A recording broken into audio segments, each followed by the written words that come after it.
Kehilangan orang yang disayangi bukanlah akhir dari segalanya, dan setiap manusia tidak bisa lepas dari kematian. Memang mudah untuk diucapkan, tapi tidak mudah untuk dialami. Kerap kali wafatnya orang yang kita sayangi menjadi emosi terburuk sepanjang sejarah hidup kita. Dan itu rasanya sangat menyebalkan. Lebih menyebalkan daripada rasa perihnya bisul yang berdenyut-denyut di pipi kanan kita. Dan sepertinya tidak ada satupun motivasi yang bisa menenangkan hati untuk saat itu. Memang berat, khususnya jika sedang sendiri. Entah kenapa kenangan-kenangan masa lalu tentang beliau sering terlintas di kepala. Padahal sudah berusaha tidak diingat. Namun entah kenapa terkadang air mata menetes tiba-tiba seolah-olah tanpa sebab. Memang momen yang menyebalkan. Teruntuk yang mengalami kehilangan orang-orang yang disayangi. Ini kesadaranku untuk mengobati rasa rindu dan rasa kehilangan pada mama.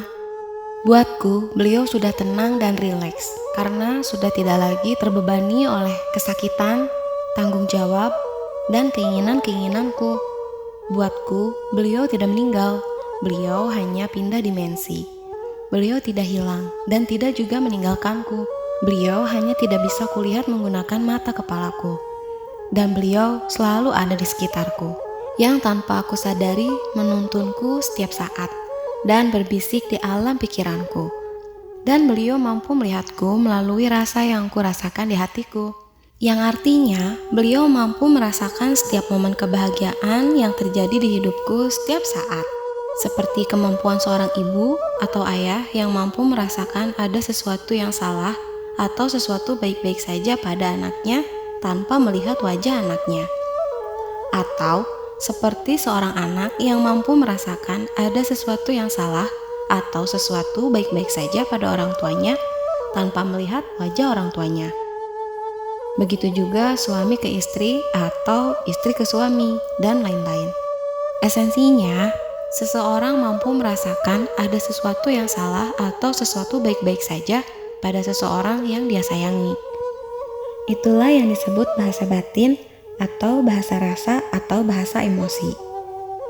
Dan bahasa emosi atau bahasa batin atau bahasa rasa adalah bahasa universal atau bahasa universe atau bahasa alam semesta yang tidak mengenal alam atau dimensi. Aku ingin mamaku senang dan pasti mamaku ingin aku senang. Jadi yang ku tahu, jika aku bahagia, maka mamaku pasti merasa bahagia. Karena mamaku bahagia, maka aku pun bahagia. Jika aku bersedih, maka mamaku pasti merasa sedih, dan sebaliknya. Maka caraku satu-satunya mengirimkan doa dan membuat beliau selalu bahagia di alam sana adalah dengan cara membuat diriku bahagia. Dengan menyadari itu, aku pun lega untuk ibuku.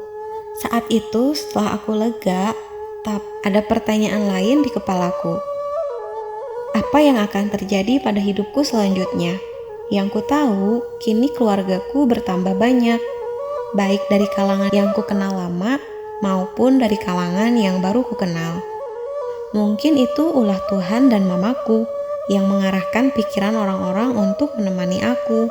Dan juga seiring berjalannya waktu tanpa sadar, keberanian dan kemandirianku bertambah kokoh dan seperti dimudahkan semua jalanku. Dan itu menyenangkan pada akhirnya.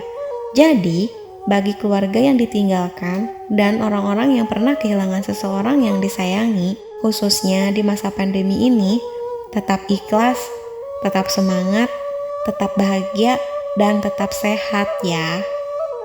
Percayalah, Tuhan tidak diam. Dia membantu kita untuk melepas keterikatan agar hati kita semakin ringan menghadapi hidup di dunia ini. Nanti juga ngerti sendiri.